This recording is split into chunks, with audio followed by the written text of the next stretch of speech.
E aí, vamos fazer mais uma questão? Antes de fazer esse problema, vamos ver aqui um vídeo que fala muito bem sobre Ptolomeu, para a gente tentar aqui entender, né, o que fala aqui essa questão. Cláudio Ptolomeu nasceu no Egito por volta do ano 100 da Era Comum. Sabemos muito pouco sobre a vida de Ptolomeu, incluindo as datas precisas de nascimento e morte. Não há evidência alguma de que Ptolomeu tenha estado em qualquer outro lugar que não fosse Alexandria. A natureza enciclopédica de seus interesses é evidenciada por suas obras sobreviventes. Ao que tudo indica, ele fez observações astronômicas entre os anos de 127 e 141 da Era Comum e provavelmente trabalhou no Museu de Alexandria. Ao longo de sua vida, Ptolomeu versou sobre vários campos do conhecimento, como astrologia, geografia, ótica e música. Ele tem um lugar de destaque também na história da matemática, justamente por conta dos métodos matemáticos que ele aplicou aos problemas astronômicos. Suas contribuições para a trigonometria e trigonometria esférica para soluções de muitos problemas astronômicos básicos são particularmente relevantes. Mas, sem dúvida, Ptolomeu é mais lembrado por seus trabalhos em astronomia. O primeiro destes grandes trabalhos, o Almagesto, foi concluído por volta do ano 150 e contém relatos de observações astronômicas que Ptolomeu havia feito no último quarto do século. Mais adiante, ele publicou Hipóteses Planetárias, onde propôs o que agora é chamado de sistema ptolomaico da hipótese geocêntrica, que prevaleceu por 1400 anos. Ptolomeu, em primeiro lugar, justificou sua descrição do universo com base no sistema centrado na Terra, descrito por Aristóteles.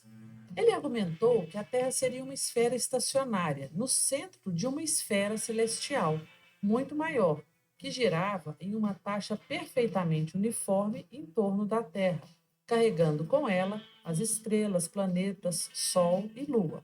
A suposição fundamental do seu modelo é que os movimentos aparentemente irregulares dos corpos celestes são, na realidade, combinações de movimentos regulares, uniformes e circulares.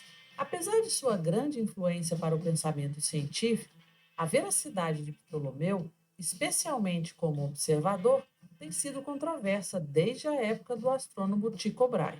Brahe apontou que as observações solares que Ptolomeu afirmou ter feito no ano de 141 definitivamente não são genuínas, e há fortes argumentos para duvidar que ele tenha observado, independentemente, as mais de 1000 estrelas listadas em seu catálogo de estrelas. Mais tarde, Isaac Newton afirmou que Ptolomeu simplesmente ajustou suas medidas às suas teorias, ao invés do contrário, frequentemente adaptando observações feitas séculos antes de sua época. Newton disse ainda que todas as teorias de Ptolomeu dependem fortemente de dados fabricados, e algumas delas parecem depender completamente de tais dados. O que não é contestado, porém, é o domínio da análise matemática que Ptolomeu exibiu em toda a sua obra.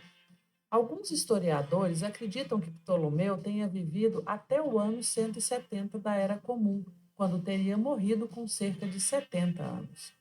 O brilhantismo de Ptolomeu como matemático, sua exatidão e sua apresentação magistral pareceram a seus sucessores ter esgotado as possibilidades da astronomia. Com isso, embora seu modelo de universo fosse errôneo, o desenvolvimento do sistema geocêntrico foi uma das propostas científicas mais influentes e duradouras da história humana. Bem, voltando aqui agora à pergunta, né, depois aqui do vídeo, vamos aqui responder o que que disse aqui a questão. Ele fala o seguinte: imagine que você é um discípulo de Ptolomeu e precisa argumentar contra a teoria aristotélica de geocentrismo. Quais das alternativas a seguir podem ser usadas como argumento, né? Olha que honra, né? Você é um discípulo de Ptolomeu. Embora, né, a teoria dele esteja errada, né? Que ele coloca a Terra como centro do universo, porque ele segue a escola aristotélica, no caso. Fora isso, como o próprio vídeo diz, ele foi um grande matemático, né? Ajudou bastante a desenvolver a questão da matemática, tá? Mas olha a honra que você vai ter e você vai ter que contra-argumentar, né, contra o Ptolomeu. Vamos ver aqui o que que você deveria, como aluno de Ptolomeu, indicar aí, como argumento, né, correto no caso. O item A ele fala, a teoria de Aristóteles erroneamente considera a Terra como o centro do universo. Pelo contrário, a teoria de Aristóteles, ela considerava a Terra como o centro do universo, né? Assim como o Ptolomeu.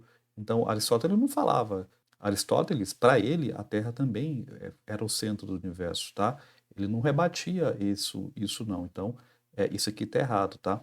Então, repito, Aristóteles, ele era a favor do geocentrismo, ou seja, da Terra no centro do universo. Então, o item A não pode ser, item B. Ambos os modelos são baseados em observações celestes, mas o de Ptolomeu possui dados mais recentes e variados. Isso é verdade, né? Então, embora, como o próprio vídeo diz, ele tenha fabricado alguns dados para bater com a teoria dele, mas eram dados aí um pouco mais recentes, né? Um pouco mais variados, né? Então, o item B tá correto. O item C fala: as trajetórias perfeitamente circulares previstas pelo modelo aristotélico desconsideravam os movimentos planetários de ida e vinda observáveis da Terra, o que também é verdade, né? Então, é, é, Aristóteles não considerava, né, esse movimento aí aqui observáveis aqui pela Terra, né? Então essas duas aqui estão corretas. Vamos ver aqui o item D, o que que ele fala? Bom, no item D ele fala: o modelo aristotélico está desatualizado, pois não leva em conta todos os planetas que orbitam a Terra. Na verdade, a alternativa D está errada, né? Está incorreta. Por quê? Pois ambos os modelos foram concebidos antes da descoberta de diversos planetas próximos da Terra, como, por exemplo, Urano e Netuno, que foram categorizados como planetas apenas após o século XVII, né? Então, por isso aqui, no caso, a alternativa D está incorreta. Vamos para a alternativa E, para ver o que, que ele diz? Aristóteles acreditava que o Sol executava um movimento circular ao redor da Terra e que é impossível devido à massa elevada desse corpo celeste. Não é bem isso não, né? Então a gente fica aqui como, né, possíveis aí argumentos, né? Ficaríamos então com a alternativa B, como, né, um contra-argumento, e a alternativa aqui no caso, a alternativa C. Tranquilo? É isso.